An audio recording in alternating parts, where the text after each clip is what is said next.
and negotiated with a certain group of workers and said, I'll pay you a certain amount of silver if you will come and work in my field. Fine, no problem, they went. Then again, the merchant went at 9 in the morning, 12 noon, 3 o'clock in the afternoon, kept getting workers and saying, I'll pay you what is right. And then 5 o'clock, now 6 o'clock would be the cutoff time. 5 o'clock, still there were people there who needed work. Said, how come you're not working? We're not working because nobody hired us. Now, in that society, it's important to remember that the man was the main breadwinner, and that if he did not come home with anything, any money that day, the whole family would starve. Everyone in the family would suffer. So these men who were waiting for work stayed all day in the hopes that they would get something, at least something, to take home to their family. And so the farmer, the owner of the fields, came and hired them at 5 o'clock.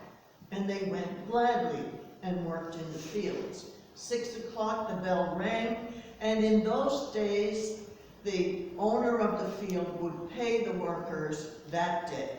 Not a week later, not a month later, but that day. And so they all gathered for their pay. And they gathered for their pay, and the owner said, I'll take those who came last first. And he paid them a full day's wages. Well, the others saw this happening, and they came forward, and they were paid a full day's wages, and they thought, pardon me, the ones who got there at 9 in the morning or 6 in the morning thought, well, this is great because we'll get a bonus because we work longer than these people. I mean, these are Johnny-come-latelys. So came to them, they got the same wage. Hey, wait a minute, that's not fair. We suffered all day in the hot sun. Look, it wasn't any fun. We had to really work all day, and you're paying them the same amount. And this is just not fair. And I think in our humanity, we would feel the same way. I think if we were those workers, we'd feel the same way. I mean, it's like children, pardon me, children, they have pieces of pie. I'm going to have to get a drink of water. I apologize.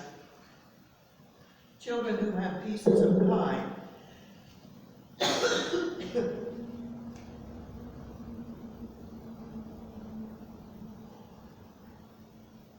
Pardon me. And the first thing they do is look and see if anyone else has a bigger piece. In our humanity, we do that. We're always looking around. Who has a bigger piece of pie? Envy can take us over. And it's very important not to let that happen. It's very important to realize that each one of us is unique, and each one of us stands before our Creator, and we are blessed in our own unique way. And so it's a very great day when you stop looking around and comparing your life with the life of someone else. You can look at another person and say, I like that quality in that person. I'm going to adopt that. That's different from envy. Envy is a very destructive and corrosive thing in our lives, and you see it. The way the marketplace works is it tries to create envy so we'll buy more and we'll get more in debt, and our lives will be upset.